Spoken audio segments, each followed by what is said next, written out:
During a pre-trip inspection of your bus, you should A. Ensure that your front tires have been recapped or regrooved. B. Ensure that the emergency roof hatches are fully closed. C. Close any open access panels. D. All of the above.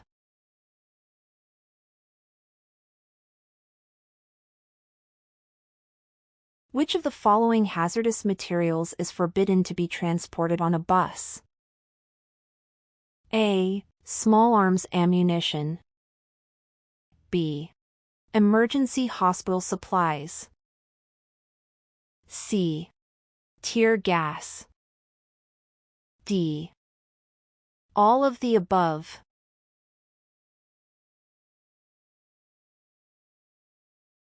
Which of the following hazardous materials is forbidden to be transported on a bus? A. Small arms ammunition. B. Emergency hospital supplies. C. Tear gas. D. All of the above.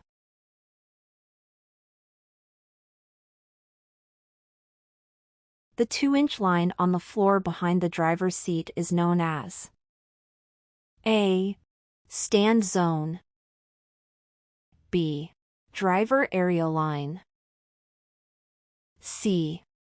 Baggage line. D. Standee line.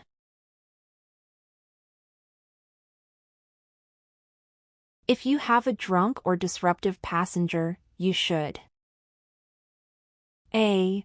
Immediately stop the bus and discharge them. B. Make them sit in the front of the bus, behind the driver. C. Drop the person off at the next scheduled stop or in nearby safe well-lit area. D. None of the above.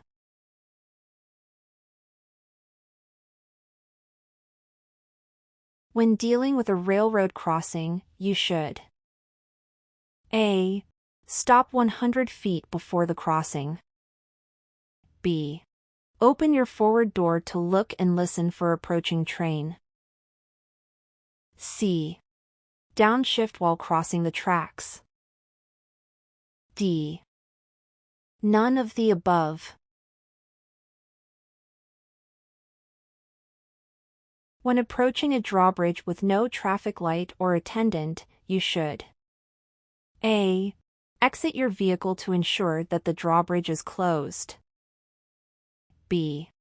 Slow down and make sure it's safe. C. Stop at least 50 feet before the draw of the bridge. D. All of the above.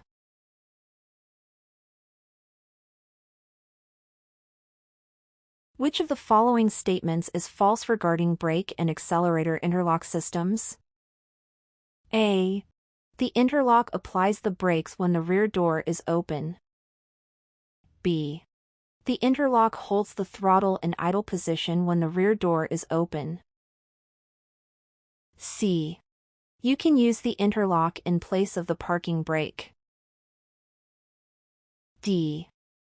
The interlock releases when you close the rear door.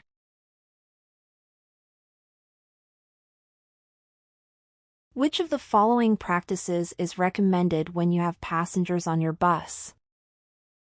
A.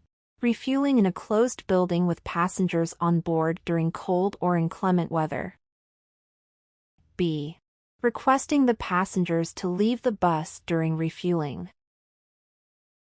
C. Towing or pushing the bus with passengers on board. D. Having conversations with your passengers to make the ride more enjoyable. If you are driving a bus around a banked curve, you should A. Drive at the posted speed. B. Drive at the same speed as other traffic. C. Slow down if your bus leans toward the outside of the curve. D. Maintain your speed throughout the curve. When should you inspect your vehicle? A. Before your shift. B. After your shift, comma. C. Before and after your shift. D. Every 500 miles.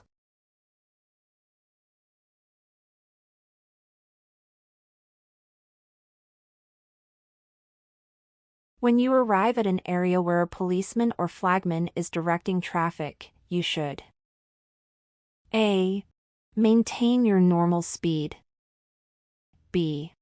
Slow down and carefully check for other vehicles. C. Maintain your normal speed but be prepared to stop. D. Come to a complete stop and check for other vehicles.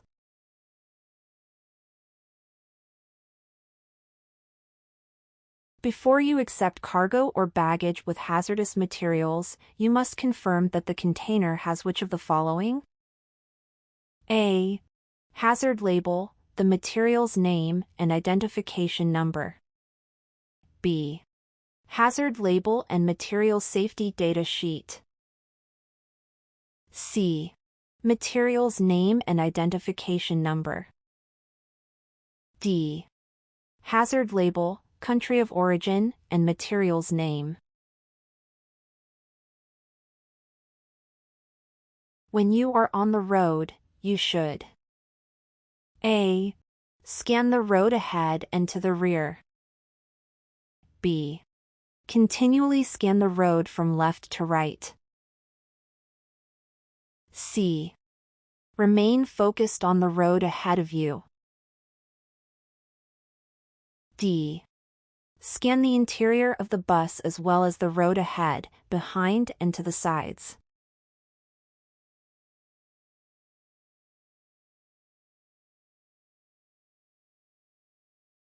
Bus passengers should not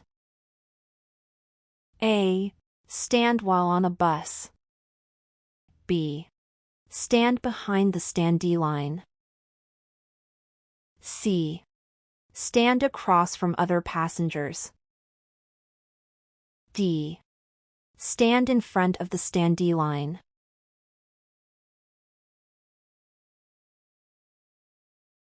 During your pre-trip inspection, which of the following items should you check? A. Service brakes, parking brake, steering mechanism. B. Horn, windshield wipers, emergency exit handles. C. Fire extinguisher, emergency reflector. D. All of the above.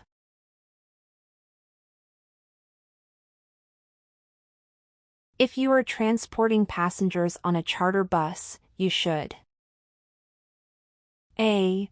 Allow passengers on the bus 45 minutes prior to departure. B.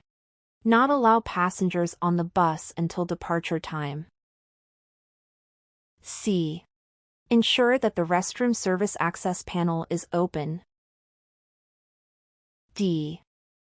None of the above.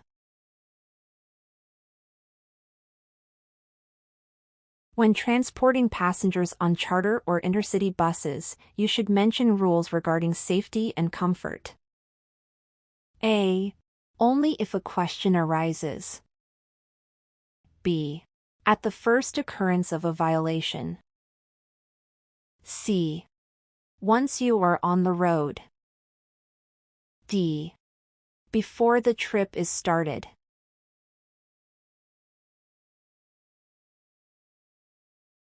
You do not have to stop, but you must slow down and carefully check for other vehicles at A.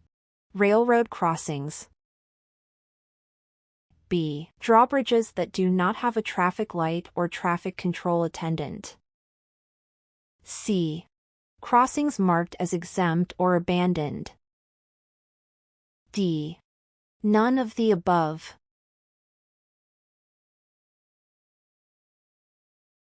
Which of the following hazardous material loads is acceptable to transport on a bus? A.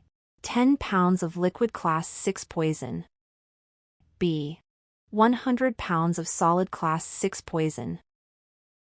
C.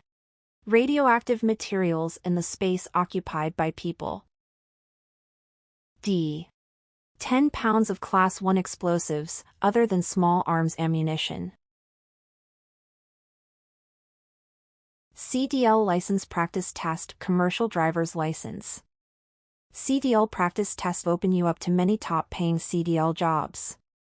However, getting these best-paying truck driving jobs, highest-paying CDL jobs and highest-paying trucking companies isn't easy, as some require background checks and/or an additional skills test. Most people will ask where there is CDL programs near me.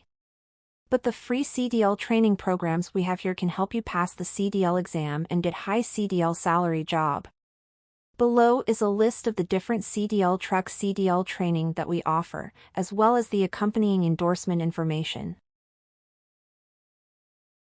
You'll need a commercial driver's license if you want to drive a truck or other commercial vehicle.